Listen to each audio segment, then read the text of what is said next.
Halo semuanya, kembali lagi dalam channel YouTube Rifan Kurniawan. Di video kali ini kita bakal stock battle lagi. Dan kali ini kita bakal stock battle barengan David Noah. Halo David. Halo Ko, thank you udah diundang. Thank you juga udah hadir. Lagi sibuk apa aja nih belakangan? Sekarang aku lagi sibuk running company aja sih. Jadi kita ada Fortius Sorna Capital, itu kayak education and consulting company. Terus kita lagi bikin media baru bareng Vocative. Kita lagi bikin namanya Growth Hacker. Jadi aku partneran sama mereka. Sama ya trading, invest, cari barang-barang bagus lah. Mantap. Nah, jadi hari ini kita bakal stock battle lagi barengan sama David. Tapi kita perlu disclaim dulu ya di awal bahwa video ini tidak dimaksudkan untuk ajakan jual atau membeli saham tertentu. Ya, tapi video ini adalah sifatnya untuk edukasi. Betul. Ya, kita akan lihat bedah saham-saham dari sisi fundamental maupun dari sisi teknikalnya. Dan tetap keputusan untuk investasi atau trading ada di tangan masing-masing. Teman-teman semua, betul. Oke, langsung kita mulai aja. Langsung aja boleh. Oke. Saham yang pertama, SPMA. Yes or no? 1, 2, 3. Wah, sama. Sama-sama yes. Oke, jadi kalau untuk SPMA sendiri ya, saya memilih yes. Kenapa? Karena kalau kita bicara soal harga pulp sekarang ini lagi di harga yang tinggi, yaitu kurang lebih di sekitar $264. Kemudian yang saya lihat juga adalah dari sisi lifestyle sekarang ini karena kesadaran akan hidup sehat lagi tinggi, itu mendorong permintaan untuk tisu. Di mana SPMA kan menjual tisu ya banyaknya ya. Nah, di sini kita bisa lihat bahwa in the long run revenue dari SPMA ini terus bertumbuh ya di kuartal 3 yang disetahunkan. SPMA ini bisa mencatatkan revenue sekitar 3,1 triliun. Kemudian secara bottom line-nya sampai dengan kuartal 3 2022 yang disetahunkan itu mencapai sekitar 329 miliar rupiah. Terus kemudian kalau kita lihat dari sisi balance sheet-nya juga terbilang SPMA ini punya balance sheet yang sangat baik. Contoh misalkan saya ambil cash ratio-nya. Nah, cash ratio dari SPMA ini ada di kisaran 0,7 kali, yang artinya cash-nya aja udah bisa meng-cover sekitar 70% dari kewajiban jangka pendeknya. Kemudian dalam jangka yang lebih panjang, kita lihat dari debt to equity ratio-nya saat ini ada di kisaran sekitar 0,6 kali. Dan dalam tren menurun dari tahun ke tahun, yang artinya kemampuan untuk membayar utang dari SPMA ini tergolong baik. Ya, kemudian kalau kita lihat dari sisi valuasinya, nah, saat video ini dibuat, valuasi dari SPMA juga masih tergolong under value ya, dengan PE ratio saat ini di kisaran sekitar 4,5 kali, kemudian price to book value-nya saat ini sekitar 0,7 kali, dan kemudian dari sisi price to cash flow ratio-nya saat ini di kisaran sekitar 1,6 kali. Oke, kalau dari sisi teknikalnya sendiri, teman-teman semua, kita melihat bahwa SPMA ini lagi ada chart pattern falling wedge. Jadi ini termasuk reversal pattern. Dan kalau kita lihat SPMA itu dari tahun year to date 2022 ya, itu mengalami penurunan. Tapi dia baru aja reversal dan nge-break lower low-nya. Jadi ketika nge-break lower low itu ada indikasi kuat terjadi reversal. Dan kalau kita lihat dari segi volume-nya juga kemarin ketika dia break lower low atau dia nge-break downtrend-nya, itu volumenya cukup besar disertai dengan MACD yang besar juga, dan EMA 200-nya juga tertembus. Jadi itu ada di angka 520. Jadi EMA 200 ini menandakan bahwa indikasi bear trend dalam jangka waktu panjang itu berhasil di-break oleh SPMA. Masih yes for now. Yes. MEDC. Yes or no? 1, 2, 3. Yes. Oh, beda kali ini. Oke, kalau Medco sendiri sebenarnya aku melihat udah cukup drastis ya kenaikan harga oil dan harga Medco juga. Dan kalau kita lihat dari segi teknikalnya sendiri teman-teman, ini sebenarnya masih strong bullish, masih strong uptrend. Tapi yang harus kita perhatikan sebenarnya di angka 1.200 ke atas. Gara-gara di harga ini itu merupakan strong supply area, di mana kecenderungan di area ini tuh akan ada mulai penjualan di atas 1.200 sampai 1.270. Kalau misalkan atas itu ke break lagi, itu benar-benar masuk ke strong bullish. Tapi kalau untuk sekarang dari segi teknikal masih bagus, asalkan kuat tembus ke depannya, kayak gitu. Kalau dari sisi fundamentalnya tadi kenapa saya pilih no, kali ini beda dengan David karena memang kalau dilihat secara fundamentalnya sampai dengan kuartal 2 2022 anyway per video ini dibuat MNDC belum rilis laporan keuangan kuartal 3 tapi per kuartal 2 kemarin memang terlihat kinerjanya sangat baik ya. Di mana kinerjanya meningkat tajam ya itu karena ada faktor kenaikan harga minyak dunia di mana kuartal 2 itu kan kemarin sempat sampai $130 per barelnya dan kemudian dilihat dari marginnya juga kenaikan profitabilitas tersebut membuat marginnya menjadi tebal juga. Nah cuman kenapa balik lagi saya pilih no ya karena kalau kita lihat di pergerakan harga minyak di kuartal 3 dan kemungkinan di kuartal 4 ini ya harga minyak tidak setinggi di kuartal 2022 lalu di mana kalau per video ini dibuat harga minyak itu ada di kisaran sekitar $90 per barel. Kemudian yang agak mengkhawatirkannya adalah dari sisi balance sheet atau hutangnya ya di kuartal 2 2022 kemarin debt to equity ratio-nya itu 4,19 kali yang artinya hutangnya 4 kali lebih besar dibandingkan dengan equity-nya. Kemudian kalau kita bicara soal cash ratio 0,24 ya mengindikasikan bahwa dibandingkan dengan hutang jangka pendeknya MEDC ini tidak memiliki cadangan cash yang capable. Kemudian kalau dikatakan valuasinya kan masih murah. Memang saat video ini dibuat PE ratio 3,8 kali, PBV 1,5 kali. Nah, ini kalau menurut saya tidak bisa dijadikan acuan. Ya, kenapa? Karena tadi ada better volatility dari harga minyaknya itu sendiri membuat kita tidak bisa menjadikan PE 3,8, PBV 1,5 ini sebagai acuan. That's why saya pilih kemungkinan no. Siap. Saham yang ketiga. Crush. Yes or no? 1, 2, 3. No. Oh, dua-duanya akhirnya no. sama.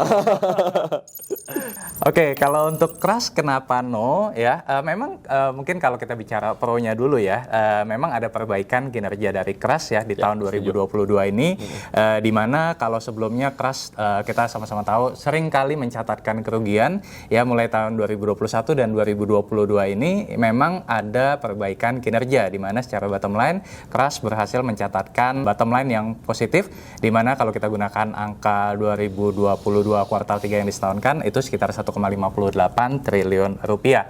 Nah, hal ini memang karena kenaikan harga HRC yang membuat kinerja Crush juga meningkat seperti itu ya. Nah, cuman balik lagi kenapa no adalah karena kalau menurut saya pribadi saat ini masih merupakan masa pembuktian dari Crush ya di mana belum lama pulih jadi menurut saya butuh waktu yang lebih panjang untuk membuktikan bahwa memang Crush ini udah secara fundamental udah kokoh nih ya. Kemudian yang kedua adalah ada isu terkait manajemen di mana manajemen yang lama ya perlahan-lahan mulai digeser dan masuk ke manajemen baru. Ini juga butuh waktu pastinya untuk melakukan transformasi. Kemudian kalau dilihat dari profitabilitas ya di saat ini pun kalau kita gunakan margin misalkan di sini kita gunakan gross profit margin ya itu di sekitar 10%, kemudian operating profit margin itu di kisaran sekitar 5% dan net profit margin yang hanya sekitar 4% ya mengindikasikan bahwa margin daripada Crush ini belum terlalu besar ya sehingga ketidakpastian nanti di tahun 2023 ya emiten-emiten yang memiliki profit margin yang relatif kecil ini akan lebih volatile seperti itu. Dan kemudian kalau kita lihat dari sisi hutangnya ya dari sisi hutangnya debt to equity ratio daripada Crush sendiri juga masih gede banget nih. Ya saat ini ada di kisaran sekitar 5,3 kali yang artinya hutangnya 5 kali lebih besar dibandingkan dengan equity-nya seperti itu ya. Kemudian kalau kita bicara valuasi ya memang kalau dari sisi valuasinya ya sama kayak tadi ya mungkin terlihat menarik ya dengan PE sekitar saat ini 4,8 kemudian PBV sekitar 0,9 sehingga valuasi saat ini menurut saya belum bisa dijadikan acuan.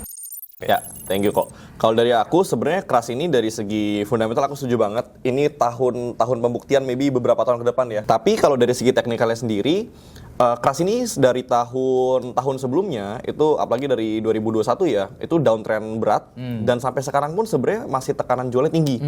Tapi bisa kita perhatikan dari bulan dari awal tahun 2022 Crush ini sudah masuk ke area sideways.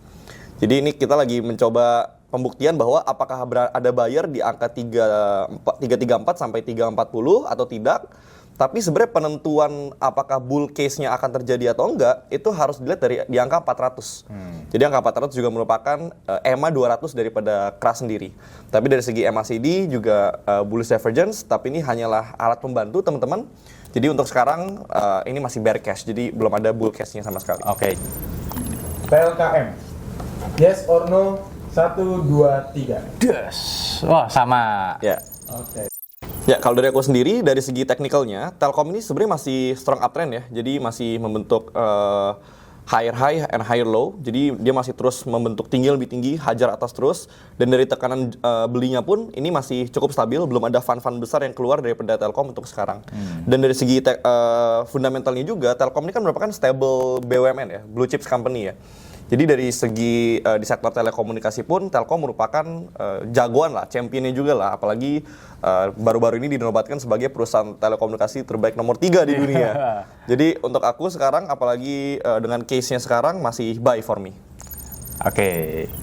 Nah, kalau dari sisi saya ngelihatnya adalah TLKM ya di industrinya itu masih belum bisa disaingi ya. Yang saya suka dari Telkom ini adalah tingkat ketergantungan terhadap Telkomselnya itu menurun dari tahun ke tahun. Di tahun 2022 ini ya, Telkomsel itu dalam tanda kutip hanya berkontribusi sekitar 55%. Telkom juga termasuk perusahaan yang masuk ke dalam ranah ekosistem digital. Telkom juga masih mencatatkan kinerja yang positif ya, di mana di sini kita bisa lihat bahwa revenue-nya terus bertumbuh dari tahun 2013 sampai 2022 yang disetahunkan. Dari gross profit-nya juga mencatatkan pertumbuhan. Memang ada sedikit penurunan tadi dari sisi operating profit ya, dan juga dari sisi net profit-nya sedikit mengalami penurunan di 2022 ini, tapi tadi udah disebutkan itu lebih karena kerugian investasi Telkomsel di saham Goto yang belum direalisasikan, dan Telkom ini cocok juga untuk dijadikan sebagai saham core stock seperti itu. Lanjut, saham yang kelima, Garuda GIAA. Yes or no? 1, 2, 3. Yang pasti sama ini. Big no. Big no. Big no.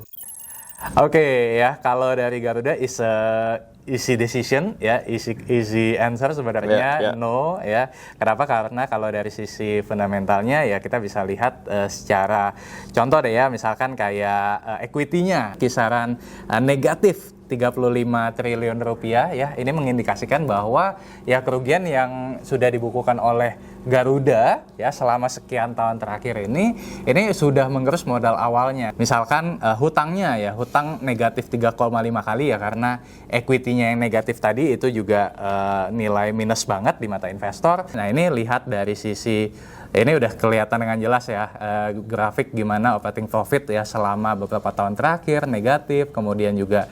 Nah, ini yang menarik nih. Net profitnya memang di tahun 2022 ini tercatat positif ya. Cuman ya kalau misalkan teman-teman lihat secara lebih detail, pencatatan atau net profit yang positif ini lebih dikarenakan karena pendapatan dari restrukturisasi hutang yang nilainya itu cukup besar ya, tapi itu sifatnya adalah non cash dan juga non recurring, jadi hanya one time aja ya, sehingga kalau angka tersebut dikeluarkan ya sebenarnya Garuda masih merugi. Nah, Oke, kalau dari sisi teknikal dulu teman-teman ya, kita lihat bahwa Garuda ini dari tahun 2019 tuh sebenarnya udah cukup struggle. Apalagi kemarin pas COVID ya, sebelum COVID aja dari Januari Februari 2020 tuh sebenarnya udah downtrend dari segi tren, ditambah dengan adanya COVID jadi makin hancur dari segi teknikal. Dan kalau dari baru-baru ini kita lihat ada pola inverted cup and handle kok. Ini merupakan pola reversal dari coba reversal dari bull balik lagi ke bear.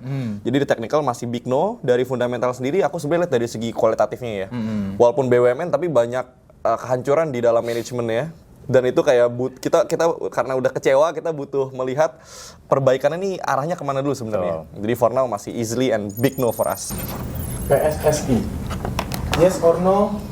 1, 2, 3. wah, sama. Yes. Ya, kalau dari aku sendiri, dari segi teknikal dulu ya guys ya. Ini PSSI ini masih strong bullish. Kita bisa lihat dari semenjak EMA 200-nya terbreak, itu sampai saat detik ini tuh masih ada di atas EMA 200-nya. Berarti masih bull trend masih sangat kuat. Maybe dalam jangka waktu pendek dari Juni 2022 itu memang mengalami penurunan. Tapi kita bisa lihat juga ada dua chart pattern reversal yang baru saja di break. Ada falling wedge dan ada double bottom di area 490, baru terbreak di area 570. Jadi ini sendiri masih bergerak dalam bullish trend. Dan dari segi fundamentalnya, aku suka banget karena cerita nikel di masa depan sebenarnya. Semoga bisa menambah revenue di masa depan. Segalanya juga bagus, pertumbuhan labanya, jadi for me masih yes banget. Oke, nah kalau dari sisi saya mungkin pertama dari sisi kualitatifnya dulu ya. Jadi tadi setuju dengan David bahwa sekarang ini PSSI bukan hanya shipping untuk call-nya saja, tapi juga udah mulai shipping ke nikelnya, nikel juga ya, which is itu adalah good point. Cuman memang ada sedikit risiko ya kalau misalkan nanti di tahun 2023 terjadi resesi global, ya mungkin baik itu call ataupun nikel ya harganya bisa turun. Dan ini menjadi challenge tersendiri bagi PSSI. Nah, kalau kita lihat dari sisi kuantitatifnya sekarang, kalau dari sisi balance sheet-nya masih tergolong aman. Kita gunakan liquidity ratio misalkan. Saat ini liquidity ratio-nya di 2,4 kali, which is asetnya 2,4 kali lebih besar dibandingkan dengan kewajiban jangka pendeknya, kemudian cash ratio-nya sekitar 1,5 kali, yang artinya jari cash-nya aja udah lebih dari cukup buat bayar semua hutang jangka pendeknya, ya. Kemudian dari debt to equity ratio 0,3 juga terbilang sangat-sangat minim ya hutangnya, dan dari segi profitabilitas ya juga cukup tebal ya di tahun 2022 ini dengan gross profit margin 38%, kemudian operating profit margin sekitar 32%, dan net profit margin itu sekitar 38% juga ya. Dan dari segi valuasi juga masih menarik ya saat ini, dimana kalau kita gunakan saat video ini dibuat, PE ratio ada di kisaran 4,7 kali, kemudian PBV-nya itu sekitar 1,5 kali ya, kemudian PCFR atau price to cash flow ratio-nya itu sekitar 4,1 kali, juga mengindikasikan bahwa valuasi dari PSSI ini masih menarik. Saham ketujuh, Auto. Yes or no? 1, 2, 3. Wah, kita banyak samanya Kita nih banyak sama ya, benar-benar kita banyak samanya. Oke, nah kalau kita bicara soal Auto, ini termasuk kalau saya sebutnya adalah salah satu perusahaan yang turnaround. Dimana kalau misalkan kita lihat dari kinerja Auto ya, waktu tahun di sini teman-teman bisa lihat, kalau secara saya langsung ke bottom line-nya aja deh. Jadi ketika Auto ini sebenarnya kinerjanya sempat jeblok waktu tahun 2015, tapi kemudian bisa turnaround setidaknya sampai 2019, teman-teman. Ya, di sini kelihatan ada reversal, dan kemudian di tahun 2022 kemarin ya karena mobilitas terbatas segala macam, labanya jeblok menjadi hanya sekitar 2 miliar rupiah saja. Ya, tapi begitu masuk di 2021 dan 2022 ini ya kinerjanya melonjak cukup signifikan, bahkan pencapaian net profit maupun revenue daripada Auto ya ini bahkan lebih tinggi dibandingkan dengan pre-Covid. Nah, kemudian kalau kita lihat dari sisi balance sheet-nya ya, di sini kita bisa lihat bahwa Auto juga termasuk perusahaan yang tidak terlalu memiliki hutang yang besar ya. Ya, ini yang membuat Auto bisa survive di saat pandemi Covid-19 kemarin ya, meskipun mobilitas sangat dibatasi. Ya, di sini kita bisa lihat dari liquidity ratio-nya 1,6 kali, kemudian cash ratio-nya di 0,4 kali, kemudian dari sisi kemampuan membayar hutang interest coverage ratio 22,7 kali ya, ini mengindikasikan bahwa beban bunga yang dibayarkan oleh Auto terbilang sangat-sangat kecil, dan debt to equity ratio-nya saat ini 0,5 kali, yang artinya hutangnya baik jangka pendek maupun jangka panjang itu tergolong kecil. Kalau dari sisi aku secara teknikal sendiri, teman-teman bisa lihat di saham Auto. Saham Auto tuh masih dari tahun semenjak recovery dari Covid ya, di tahun 2020 sampai detik ini itu masih strong bullish, teman-teman. Jadi masih membentuk uptrend, dan dalam dari jangka waktu awal tahun sampai hari ini juga membentuk pola continuation pattern cup and handle. Dan itu baru di break di angka 1350 sampai 1370. Secara teknikal masih bagus, masih bullish banget, tapi harus diperhatikan apakah masih kuat naik atau tidak. Jadi kalau menurutku secara teknikal lebih wise kalau kita tunggu retracement di area 1350 sampai 1370. Jadi buatku secara fundamental dan teknikal dua-duanya yes. Saham ke-8, PTBA. Yes or no? 1, 2, 3. Wah, kali ini beda. Oke, kalau dari aku sendiri dari segi teknikalnya, kita melihat ketika ada pengumuman yang PTBA ngelakuin pembelian PLTU itu langsung anjlok drastis ya teman-teman ya. Itu panic selling cukup besar. Tapi kalau kita lihat di area 3.700 sampai 3.750 itu sudah menandakan sideways. Dimana ketika ada kabar buruk terjadi, ternyata investor tuh tidak melakukan panic selling yang membuat harganya bisa terjun drastis. Justru malah ditahan, dan kita harus melihat kira-kira kemampuan buyer untuk menahan harga dan bertahan di atas EMA 200 di 3760-nya seperti apa. Dari segi fundamental aku cukup suka gara-gara walaupun harga coal itu naik drastis, PTBA itu kan sebenarnya targetnya lebih ke domestik ya, karena dia banyak supply ke PLN juga. Betul. Dan pembelian PLTU ini juga sebenarnya kan harus kita lihat worth it atau enggaknya tergantung sama valuasi ketika mereka membeli PLTU-nya. Karena ini juga diharapkan bisa menambah revenue daripada PTBA. Dan, jadi menurutku untuk secara fundamental dan teknikalnya masih cukup oke lah. Oke, nah kalau dari sisi saya sebenarnya lebih menyoroti yang pertama adalah memang kalau PTBA ini kan banyak mensuplai ke PLN ya kan, ke domestik. Ya cuman tetap harga acuan di dalam negeri juga mirroring dengan harga acuan di luar negeri. Nah, jadi memang kalau kita bicara 2022 ini no doubt bahwa 2022 adalah tahun terbaik buat emiten batubara. Setuju, ya setuju kan? banget. Nah, cuman balik lagi nih karena di tahun 2023 nanti kemungkinan akan terjadi resesi di global ya kan, ada kemungkinan ke arah sana yang bisa membuat harga acuan komoditas batubara ya mungkin akan mengalami penurunan yang cukup signifikan juga. Nah, balik lagi karena PTBA ini punya harga acuan domestik, harga acuan domestik ini juga kemungkinan bisa mengalami penurunan juga di 2023 gitu. Jadi harus di-adjust juga ekspektasinya. Kemudian bicara tadi soal rencana akuisisi PLTU, nilai akuisisi sekitar 12 triliun rupiah. Nah, memang kalau kita bandingkan dengan ekuitas yang saat ini 26,4 triliun rupiah, itu mengindikasikan bahwa nilai akuisisi ini sekitar 45% dari total ekuitasnya. Nah, teman-teman yang perlu teman-teman ketahui adalah nilai akuisisinya ini tidak 100% menggunakan dana internal perusahaan ya, tapi juga ada juga dari pinjaman dari luar gitu ya.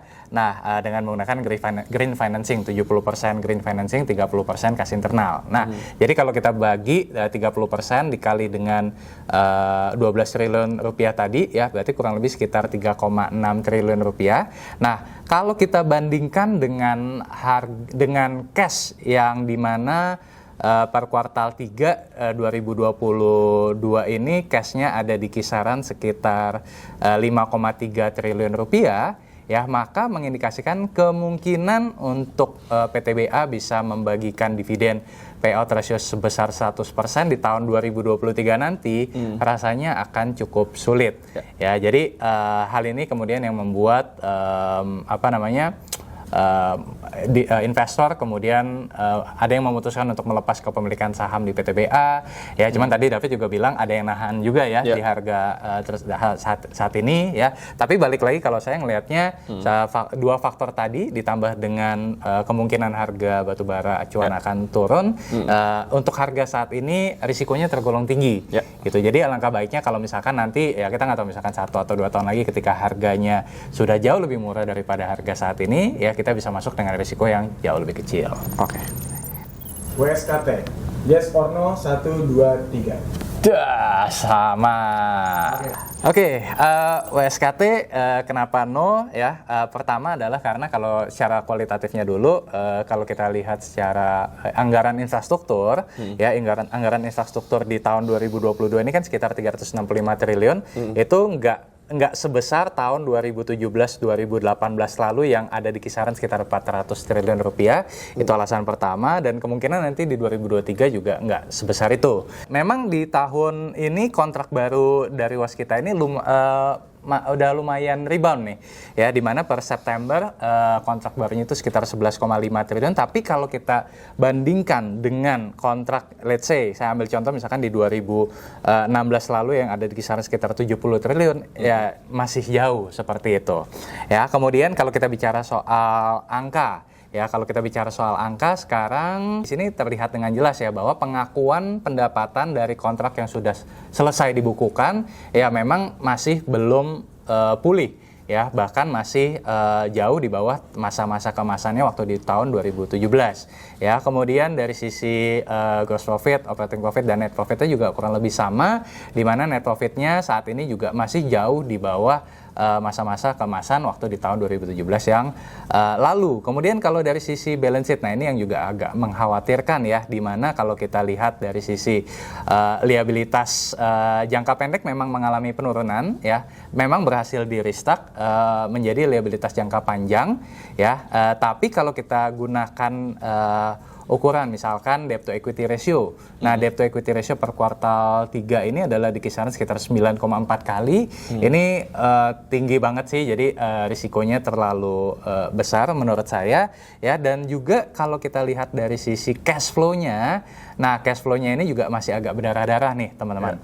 Ya, di mana tahun 2021, 2022 itu masih negatif ya, sehingga ini yang membuat waskita juga berpikir atau memutar otak gimana caranya supaya hutangnya ini bisa termanage dengan baik. Makanya dalam waktu makanya baru-baru ini kan waskita juga mengadakan right issue ya, ditambah lagi dengan PNM atau penanaman modal negara. Ini tujuannya adalah untuk menurunkan tingkat hutang. Tapi overall hutangnya masih besar dan belum bisa tertutupi dari right issue ini. Jadi kalau menurut saya masih no. Ya, kalau dari aku sendiri juga masih big no sih ya, karena kalau kita lihat waskita tuh secara harga, dulu tuh pernah bermain, kalau nggak salah zaman-zaman aku main waskita 2019 tuh zaman pemilu Pak Jokowi ya. Tuh kita beli waskita masih harga 1000-an ke atas, sekarang harganya udah 474. Dan berarti udah downtrend berat dari semenjak Covid lah ya. Lalu sampai detik ini pun masih belum ada tanda-tanda reversal kok. Jadi masih strong downtrend, kita lihat EMA 200 dan belum nge-break downtrend channelnya juga. Jadi mungkin akan ada technical rebound ke angka 500, tapi kalau emang nggak kuat naik ke atas 500, mungkin akan lanjut penurunan ke angka-angka 420 sampai 430. Betul. Jadi itu masih big concern dalam konstruksi. So untuk sekarang masih no. Masih no. Saham yang terakhir, APLN. Yes or no? 1, 2, 3. Beda. Beda. Ya, kenapa aku bilang yes? Karena APLN ini dari segi teknikalnya teman-teman itu udah nge-break downtrend channelnya. Jadi menunjukkan mulai ada pembalikan arah dan udah mulai ada buyer di area sini. Tapi sekarang sebenarnya cukup volatile ya, karena kemarin dari September 2022 sampai Oktober itu mengalami penurunan cukup drastis, tapi ternyata recovery dengan V-shape recovery. Berarti ini menandakan bahwa investor sudah pede bahwa di atas 150 itu merupakan harga yang oke untuk technical APLN untuk sekarang. Dan dari segi fundamentalnya sendiri, aku cukup menarik dilihat dari segi peak 2-nya ya. Peak 2-nya itu, lalu mereka juga baru jualan mall kan, mereka dapat cash. Nah ini menarik nih, kira-kira cashnya mau dipakai untuk apa ke depannya. Dari segi bisnis modelnya pun, APL kan punya banyak mall-mall juga ya. Jadi secara recurring income mereka masih bagus, jadi for me yes. Oke. Nah, kalau dari sisi saya sebenarnya sama kayak David tadi, industri properti sebenarnya jadi salah satu industri yang menarik untuk diinvestasikan. Nah, cuman kalau dari saya pribadi, APLN bukan salah satu emiten yang saya lirik untuk saat ini, teman-teman. Nah, setuju tadi dengan David bahwa di kuartal 3 2022 di sini kalau kita lihat secara pembukuan revenue ya, di sini ada terlihat spike yang cukup signifikan ya, menjadi ini kalau di annualize atau disetahunkan itu sekitar 9,8 triliun rupiah. Tapi tadi ya 4 triliun diantaranya itu adalah karena dari penjualan Central Park. Ya, jadi sehingga kalau misalkan kita keluarkan angka 4 triliun ini ya sebenarnya bisa dikatakan bahwa revenue daripada APLN ini ya mungkin masih ada di kisaran sekitar 5,5 triliun rupiah gitu. Jadi belum bertumbuh seperti itu. Demikian pula kalau berpengaruh ke gross profit, operating profit dan juga net profit ya. Kalau misalkan kita keluarkan faktor penjualan bisa dikatakan mungkin APLN ini bahkan masih mencatatkan laba bersih yang negatif teman-teman. Ya jadi secara fundamental atau secara profitabilitasnya belum menunjukkan ada kinerja yang membaik ya. Sementara ada pilihan emiten lainnya di sektor properti yang sudah lebih baik seperti itu. Dan kemudian kalau dilihat dari sisi balance sheet-nya ya, di sini kita bisa lihat bahwa APLN ini termasuk perusahaan yang memiliki hutang yang cukup besar atau menggunakan leverage, di mana per kuartal 3 2022 debt to equity ratio-nya itu di sekitar 1,6 kali. Memang ini dalam tren menurun ya dibandingkan dengan tahun-tahun sebelumnya. Tapi personally saya memang kurang suka dengan emiten properti yang menggunakan leverage. Ya, cuman good things-nya tadi dengan cash sekitar 4 triliun tadi hasil penjualan dari Central Park Mall ini, ya ini menarik untuk kita cermati ya apakah akan digunakan untuk pengembangan atau proyek-proyek APLN yang lainnya. Ya, kemudian dari sisi valuasi, nah sayangnya kita tidak bisa menjadikan valuasi saat ini juga sebagai acuan, ya, meskipun saat ini valuasi secara PE ratio-nya itu ada di kisaran sekitar 0,9 kali, ya sekitar 1 kali. Ya, ini memang karena tadi penjualan Central Park Mall tadi, ya, membuat PE-nya terlihat seolah-olah menjadi sangat kecil. Ya, jadi kita harus keluarkan dulu